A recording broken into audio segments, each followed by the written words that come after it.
Doctor Pradeep Kumar ಹೆಬ್ರಿಯವರ ಸಂಪೂರ್ಣ ರಾಮಾಯಣ ರಚನೆಯು ಭಾರತೀಯ ಸಾಹಿತ್ಯ ಲೋಕದಲ್ಲಿ ಒಂದು ಅಮೂಲ್ಯ ಕೃತಿಯಾಗಿದೆ. ರಾಮಾಯಣದ ಅಡಿಯಲ್ಲಿ ಅಡಗಿರುವ ಧರ್ಮ, ನೀತಿ, ತತ್ವಶಾಸ್ತ್ರ ಮತ್ತು ಮಾನವ ಸಂಬಂಧಗಳ ಆಳವನ್ನು ವಿವರಿಸುತ್ತಾ ಡಾಕ್ಟರ್ ಹೆಬ್ರಿಯವರು ಅದನ್ನು ಆಧುನಿಕ ಭಾಷಾ ಶೈಲಿಯ ಮೂಲಕ ಓದುಗರ ಮುಂದೆ ಆಕರ್ಷಕವಾಗಿ ಮುನ್ನಡೆಸಿದ್ದಾರೆ. ಅವರ ಕಾದಂಬರಿಯು ವಾಲ್ಮೀಕಿಯ ಮಹಾಕಾವ್ಯವನ್ನು ನವೀಕರಿಸುವಂತಿದ್ದು, ಸಂಭ್ರಮ, ಭಾವನಾತ್ಮಕ ಆಳತೆ ಮತ್ತು ಆಧ್ಯಾತ್ಮಿಕ ಗುಣವನ್ನು ಹೆಚ್ಚಿಸಿದೆ.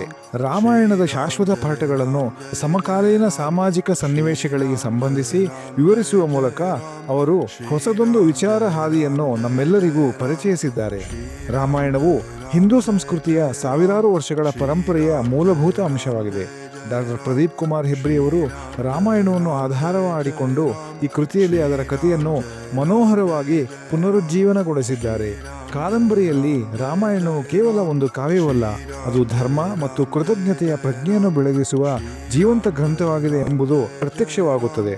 ಕಥೆಯ ಪ್ರಾರಂಭದಲ್ಲಿ ಅಯೋಧ್ಯೆಯ ರಾಜ ದಶರಥನ ಮಕ್ಕಳು ಅಂದರೆ ರಾಮ, ಲಕ್ಷ್ಮಣ, ಭರತ, ಶತ್ರುಘ್ನರ ಜನ್ಮದ ಹಿನ್ನೆಲೆಯನ್ನು ವಿವರಿಸಲಾಗಿದ್ದು, ರಾಮನ ತತ್ವಶೀಲತೆ ಮತ್ತು ಧರ್ಮಪಾಲನೆ ಪ್ರತಿ ಹೆಜ್ಜೆಗೂ ಸ್ಪಷ್ಟವಾಗುತ್ತದೆ.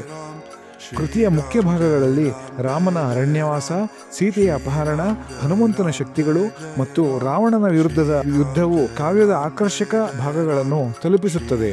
ಡಾಕ್ಟರ್ ಹೆಬ್ರಿಯ ಕಾದಂಬರಿಯಲ್ಲಿ ತಾವು ನೀಡಿದ ವಿಶ್ಲೇಷಣೆಗಳು ಸೀತೆ ಮತ್ತು ರಾಮನ ನಡುವಿನ ಸಂಬಂಧ, ಹನುಮಂತನ ಭಕ್ತಿಯ ಶಕ್ತಿ ಮತ್ತು ರಾವಣನ ದುರಹಂಕಾರವನ್ನು ಅರ್ಥ ಮಾಡಿಕೊಳ್ಳುವ ಹೊಸದೊಂದು ದೃಷ್ಟಿಕೋನವನ್ನು ಒದಗಿಸುತ್ತದೆ.